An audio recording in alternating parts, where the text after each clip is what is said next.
Hello, हाय, good morning. दिवसाची सुरुवात इथून चालू करायची आता. जिमला जायचंय. जिमला जाऊन आल्याच्या नंतर मग तुमच्या दिवसाच्या सगळ्या गोष्टी स्टार्ट. चला मग जिमला जाण्यासाठी रेडी हो आपण. Good morning. उठल्याच्या नंतर बघते पाऊसच पाऊस, सगळीकडे विजा, पक्षी उडतात आहे, पाऊस झिमझिम चालू आहे. बाहेर निघायचं का नाही का पहिला प्रश्न पडला माझ्या डोक्यामध्ये. सगळीकडे बघते, निघू नको निघू, पाऊस येईल. बाजूनी गाड्या चालल्या का अंगावर चिखल उडतो. मग स्वतःला चेहऱ्याला बघितलं आणि मग चला म्हणलं कॉफी वगैरे पिऊन तर सुरुवात करू, पुढचं पुढं बघू. विचार करत करत मग चला बोलले आता कॉफी कशी वगैरे बनवायची आणि बनवून वगैरे रुटीनला स्टार्ट कर. चला बाय.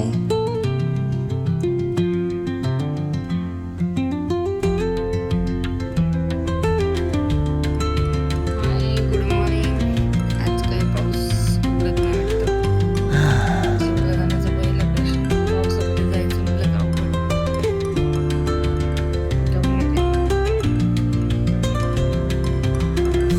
चला सुरुवात तर करू आपण ब्लॅक कॉफीपासून. कॉफी वगैरे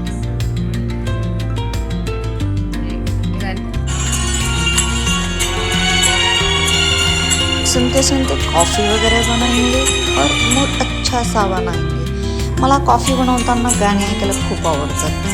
मूड पण चेंज होतो, सकाळचा दिवस पण छान जातो आणि मस्त वाटतं. स्लोमध्ये गाणे ऐकायचे, मस्त फ्रेश व्हायचं आणि मस्त कॉफी वगैरे घ्यायची. गुणगुणत की सगळे मस्त गाणे ऐकायचे, कॉफीचा मूड बनवायचा आणि मग जिमचं रुटीन स्टार्ट करायचं.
सगळ्यात खूप आनंद होतो आणि कॉफी पिल्याच्यानंतर मस्त जाते. म्युझिक ऐकत सकाळी कॉफी प्यायची आणि झोप जे जाणं आणि मग रुटीनला जातं. ऑसम.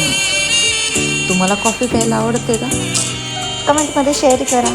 मला म्युझिक खूप आवडतं. म्युझिकमध्ये आणि कॉफी प्यायला दिवस तुमचा एकदम फ्रेश जातो. कितीही कंटाळा आला, कितीही हे वाटलं, बोर वाटलं, कितीही काम असलं तरी पण सकाळी कॉफी घेतली ना, शोमध्ये झोप जाते माणसाची. Awesome coffee.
Soy arena, oh so bright. Baila conmigo toda la night. El ritmo suena, can you feel? Move your body, it's so real. Vuélvete loco, don't stop now. Sigue el ritmo, I'll show you how. Fuego en el aire, burning high. Feel the heat bajo el sky. Baila, चलो bye. sin parar, shake your body, shine like star. Hello guys, Sonali बोलत आहे आणि एक गोष्ट सांगते तुम्हाला. Daily आपण नाश्ता, पोहे, अंडे वगैरे बनवतो, सगळं जे काय आहे ते बनवतो आपण. तर आज मूड असा झाला होता दररोज आपण आपल्या स्वतःच्या हाताने पोहे खातो. म्हणून मला वाटलं तर बाहेरून पोहे आणले ना कधीतरी एक दिवस चेंज म्हणून दुसऱ्या हातची पोहे खायची म्हणून आपण आणायला गेलो. आणि खाल्ल्याच्या नंतर आता असं कळतं तर ह्याच्यापेक्षा आपण भारी बनवतो. शेंगदाणे तर दिसतच नाही आहे, कुठंतरी एखादी मिरची दिसते, कुठंतरी एखादा कांदा दिसतो आणि पोह्यांचा चिखल दिसतो. आणि मी घरी पोहे बनवते त्याच्यामध्ये मला पोहे एकदम मोकळे मोकळे पाहिजेत, शेंगदाणे पाहिजेत, कोथिंबीर पाहिजे, मिरची पाहिजे. म्हणजे ह्या गोष्टीहून असं कळतं आपण जे बनवतो ते खूप चांगलं बनवतो. बाहेरची गोष्ट खायला कधीतरी वाटतं आपल्याला दुसऱ्याच्या हातची चव पाहिजे, स्वतःच्या हाताचे खाऊन खाऊन कंटाळा आला. खाल्ल्याच्या नंतर होतं आपण भारी खूप छान बनवतो पोहे. चला कधीतरी येत नाही का असं वाटतं स्वतःच्याच हातचे पोहे पोहे पोहे काय आहे. कधी कधी कितीही पदार्थ तुम्ही चांगले बनवा तरी पण असं वाटतं कधी कधी दुसऱ्याच्या हातचं एक टेस्ट पाहिजे. म्हणून मी ट्राय केलं. पण ह्याच्यातून एक गोष्ट कळली, आजपासून पोहे जर खात असेल तर मी स्वतः आपल्याला पाहिजे त्याच्यामध्ये काय बाहेरचं काही खात नसतं. त्याच्यामध्ये फक्त पोहे आणि त्याच्यासाठी मी सॅम्पल म्हणून सांगू, जास्त नाही